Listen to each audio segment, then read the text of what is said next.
warahmatullahi wabarakatuh. Halo anak-anakku yang soleh dan solehah, bagaimana kabarnya hari ini? Tentunya alhamdulillah luar biasa, tetap semangat, Allahu Akbar, Allah Maha Besar. Sebelum kita mulai pembelajaran pada hari ini, marilah kita baca basmalah bersama-sama ya. Bismillahirrahmanirrahim. Nah anak-anak, jika pada materi subtema 1 kemarin kita sudah belajar tentang apa itu sumber daya alam, kemudian ciri-ciri sumber daya alam, serta manfaat sumber daya alam bagi masyarakat. Nah sekarang di tema 2, subtema 2, kita akan belajar tentang pemanfaatan sumber daya alam bagi kehidupan manusia. Nah sekarang kita langsung aja yuk cus ke materinya. Sumber daya alam banyak sekali digunakan untuk kebutuhan sehari-hari anak-anak. Dan ternyata selain dimanfaatkan untuk kebutuhan sehari-hari, sumber daya alam juga dimanfaatkan untuk membantu kegiatan manusia. Indonesia memiliki kekayaan berupa sumber daya alam yang melimpah ruah. Nah, sebagian besar dari sumber daya alam tersebut merupakan penghasil energi yang bermanfaat bagi kehidupan kita sehari-hari. Lautan Indonesia yang luas serta tanah Indonesia yang subur menyimpan banyak sekali ragam sumber daya alam yang dapat dimanfaatkan oleh manusia, termasuk juga kita anak-anak. Dan secara sadar maupun tidak sadar, kita tuh sering sekali memanfaatkan sumber daya alam yang ada di sekitar tempat tinggal kita. Supaya kita bisa memanfaatkan sumber daya alam dalam waktu yang lama, maka pemanfaatan sumber daya alam juga harus digunakan secara bijak anak-anak.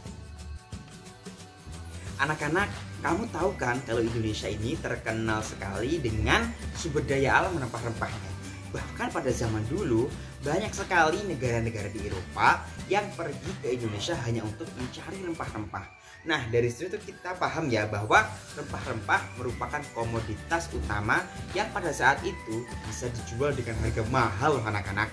Nah rempah-rempah merupakan sumber daya yang bermanfaat bagi kesehatan tubuh. Rempah-rempah di Indonesia sangat seringkali dijadikan dengan obat herbal atau bisa dijadikan sebagai bumbu masakan anak-anak. Nah contoh daripada rempah-rempah yang paling sering kita jumpai nih di Indonesia adalah ada jahe, kemudian ada lagi cengkeh, ada lagi pala, dan juga lada, serta ada masih banyak lagi yang lain rempah-rempah yang tidak bisa Ustadz sebutkan. Nah nanti anak-anak bisa ya cari di internet gitu. Ya bolehlah ketik-ketik gitu nanti rempah-rempah. Nanti pasti akan ada banyak sekali macam rempah yang bisa anak-anak temukan. Banyak masyarakat yang memanfaatkan rempah-rempah dalam kehidupan sehari-hari anak-anak. Nah, sumber daya alam ini banyak sekali dijual di pasar dan juga bisa dinikmati oleh siapa saja. Nah, di sini Ustadz akan mengambil satu contoh rempah-rempah yang sering dimanfaatkan dalam kehidupan kita sehari-hari, yakni jahe. Jahe adalah tanaman rimpang yang sangat populer dimanfaatkan sebagai rempah-rempah dan sebagai bahan obat. Selain itu, jahe juga dapat berfungsi sebagai penghilang bau amis pada ikan, serta jahe juga memiliki manfaat lain loh, yakni sebagai penghangat tubuh dikala kita sedang kedinginan. Setelah tadi Ustadz memberikan contoh sumber daya alam rempah-rempah nih, ada jahe ya tadi ya yang udah Ustadz jelaskan. Nah sekarang kita akan masuk ke contoh selanjutnya nih. Nah selain jahe tadi masih ada contoh lainnya anak-anak ya. Jadi contohnya adalah batu bara. Nah jadi batu bara itu apa? Apakah kalian masih asing dengar batu bara? Nah, sepertinya enggak ya. Karena batu bara itu sudah sering sekali terdengar seliwer-seliwer ya di telinga kita begitu. Ya jadi Ustadz akan menjelaskan materi contoh daripada sumber daya alam tentang batu bara. Batu bara adalah bahan bakar fosil yang termasuk dalam kategori batuan sedimen. Batu bara terbentuk dari sisa-sisa tumbuhan purba yang kemudian mengendap selama berjuta-juta tahun dan mengalami proses pembentukan batu bara.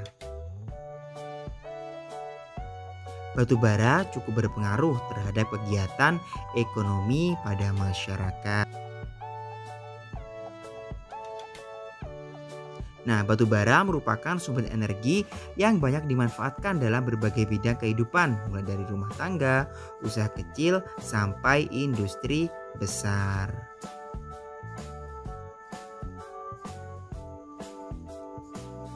Berikut beberapa hasil dari pengolahan batu bara. Yang pertama, menghasilkan gas, bahan bakar gas untuk industri dan pembangkit listrik tenaga gas. Yang kedua, menghasilkan metanol, bahan bakar cair untuk menggerakkan mesin di berbagai industri. Yang ketiga, bahan bakar kompor briket untuk memasak kebutuhan sehari-hari. Dan yang keempat adalah pembangkit listrik, digunakan sebagai bahan bakar pada pembangkit listrik. Nah, banyak sekali kan sumber daya alam yang dapat kita manfaatkan dalam kehidupan sehari-hari. Nah, maka dari itu, mari kita jaga kelestarian sumber daya alam Indonesia agar manfaatnya dapat kita rasakan hingga generasi-generasi selanjutnya. Nah, selanjutnya adalah tugas sebagai penguatan materi. Silahkan anak-anak membaca pendalaman materi tentang rempah-rempah di LKS halaman 38 sampai 39. Selanjutnya, kerjakan uji kompetensi materi IPS halaman 62 sampai 63. Dan tugasnya tidak perlu diupload di e-learning ya anak-anak. Sebelum kita tutup pembelajaran pada hari ini, marilah kita membaca hamdalah bersama-sama ya anak-anak. Alhamdulillahi Rabbil Alamin. Alhamdulillah pembelajaran hari ini dapat berjalan dengan lancar. Semoga ilmu yang Ustaz sampaikan bisa bermanfaat bagi anak-anakku semuanya. Ustaz tutup pembelajaran pada hari ini ya anak-anak. Wassalamualaikum warahmatullahi wabarakatuh. Sampai jumpa pada pembelajaran selanjutnya. Bye-bye.